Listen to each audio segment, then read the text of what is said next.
Bismillahirrahmanirrahim. Assalamualaikum warahmatullahi wabarakatuh. Perkenalkan, nama saya Aulia Fikri Maula, Prodi Ekonomi Syariah, mahasiswa aktif Universitas Nurul Jadid. Dengan kesempatan kali ini, saya akan menjelaskan tentang manajemen risiko.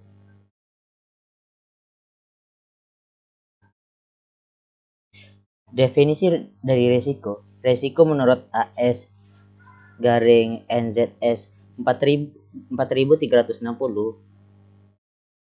2004 menyatakan bahwasanya kesempatan terjadinya sesuatu yang akan berdampak pada tujuan. Resiko juga dapat ditafsirkan sebagai bentuk ketidakpastian tentang suatu keadaan yang akan terjadi nantinya. Dengan keputusan yang diambil berdasarkan berbagai pertimbangan pada saat ini. Pada dasarnya, resiko tidak dapat dihindari dari aktivitas bisnis perusahaan. Definisi manajemen risiko.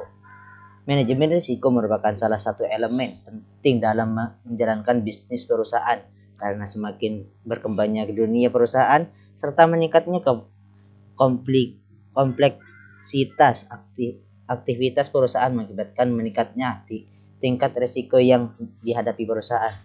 Menurut Fibiznew.com, manajemen risiko adalah suatu proses mengidentifikasi, mengukur, serta membentuk strategi untuk mengelolanya melalui sumber daya yang tersedia.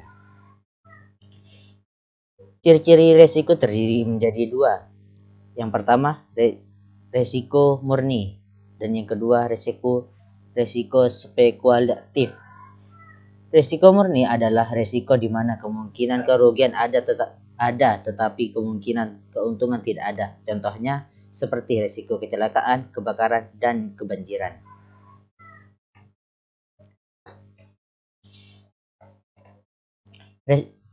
Terus risiko yang spekulatif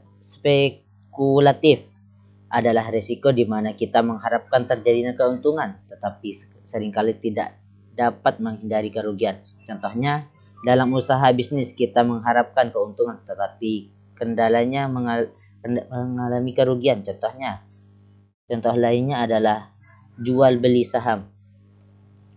Manfaat manajemen risiko yang terdiri dari 9 manfaat. Yang pertama adalah keputusan yang lebih efektif. Yang kedua, efektivitas dalam pelaksanaan program-program atau kegiatan. Yang ketiga, efektivitas pengalokasian dan penggunaan sumber daya. Yang keempat, standar yang tinggi dalam pelayanan pelanggan. Yang kelima, standar yang tinggi dalam akuntabilitas. Yang keenam, kreativitas dan inovasi dalam praktik manajemen. Yang ketujuh, peningkatan kapasitas. Yang kedelapan, meningkatkan moral organisasi. Dan yang terakhir adalah transparansi. Identifikasi tujuan manajemen risiko adalah kerangka manajemen risiko yang dibangun dalam suatu organisasi yang dimaksudkan untuk mencapai tujuan yang dibagi menjadi 4 kategori, yaitu yang pertama, strategis. Strategis adalah goal tingkat tinggi yang diarahkan untuk mendukung misi yang memiliki organisasi. Yang kedua adalah operation. Operation adalah pemanfaatan yang efektif dan efisien dari sumber-sumber yang tersedia. Yang ketiga adalah reporting. Reporting adalah dapat diandalkan atau dipercaya laporan baik internal maupun eksternal. Yang terakhir adalah komplikasi, yang adalah ketaatan terhadap berbagai undang-undangan peraturan yang berlaku.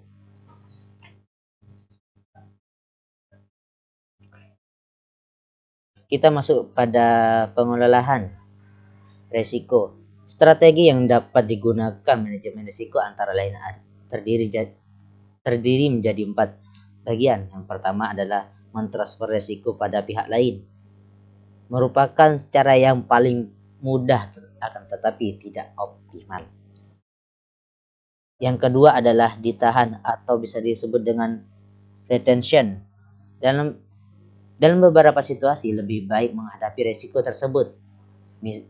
Misal, mobil hanya dipakai untuk keperluan dalam kompleks perumahan, untuk diasuransikan dinilai merepotkan dan mahal, maka pengemudi akan berhati-hati agar tidak terjadi kerusakan.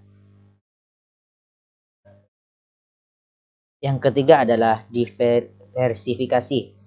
Untuk mengantisipasi kerugian, maka memilih untuk menyebar exposure kepada berbagai bentuk aset. Dan yang keempat adalah pengendalian risiko. Usaha untuk mencegah dan menurunkan probabilitas terjadinya risiko kerugian, misalnya memasang alarm asap di bangunan kita. Sekian itu dari saya. Wassalamualaikum warahmatullahi wabarakatuh.